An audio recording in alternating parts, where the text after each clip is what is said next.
Merci. Vraiment, vu d'ici, je peux vous dire que ça ressemble à quelque chose de très important, ce qu'on est en train de voir et ce qu'on est en train de faire. Il y a beaucoup de couleurs, il y a beaucoup de monde, et ce qui est dit, ça doit être entendu. Cet après-midi, clairement, on va aller poser un grand nombre de revendications. Pourquoi on va les poser? Parce qu'il y a un chiffre, c'est une table ronde sur les salaires. On va avoir plein de chiffres, c'est évident. Mais il n'y en a qu'un seul qu'il faut retenir. Et le seul à retenir, c'est 7 années de gel des salaires. Est-ce que ça peut durer? Est-ce que ça peut continuer? Non! Clairement.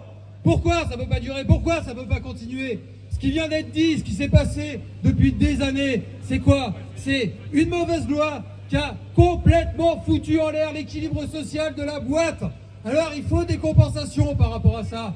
Ce qui vient de se passer l'année dernière et encore cette année avec une crise sanitaire, on a montré quoi? On a montré que les cheminots étaient au rendez-vous. On a montré que les cheminots étaient engagés. Les TGV sanitaires, assurer le service public ferroviaire, contribuer à ce qui est le service public pour tous les citoyens. C'est ce qui a été réalisé. Alors maintenant, il faut qu'il y ait un retour. Et le retour, c'est tout de suite, c'est cet après-midi. C'est dans ce qu'on va aller porter. Alors ça a été dit, on ne va pas faire toute la liste des revendications, évidemment. Pour autant, il faut quand même en donner quelques-unes. Une prime Covid qui reconnaisse la hauteur de l'engagement des salariés. Là, c'est maintenant, celle-là. Est-ce que vous en voulez? Oui ou non? Oui, clairement. Avoir des revalorisations des salaires, des revalorisations sur les éléments, sur le travail de nuit, sur le week-end. Est-ce que c'est nécessaire selon vous? Oui.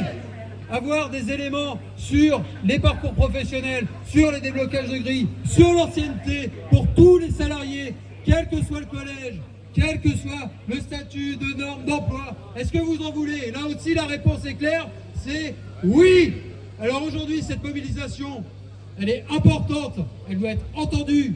Côté CFDT, on avait eu un premier rendez-vous le 14 septembre. Et bien aujourd'hui, on est très fiers et on est très heureux de voir qu'on se retrouve sur cet élément essentiel, sur cette revendication qui est le niveau de vie, qui est le pouvoir d'achat. Ça a été dit, tout augmente, l'énergie, tous les éléments de la vie quotidienne. Et bien il faut qu'il y ait un juste retour de l'engagement, un juste retour de la compétence, un juste retour des compétences des salariés du ferroviaire. Et c'est cet après-midi qu'on va aller le gagner. Alors merci à toutes, merci à tous de montrer notre détermination et de montrer que c'est maintenant que ça doit être mis sur la table. Merci.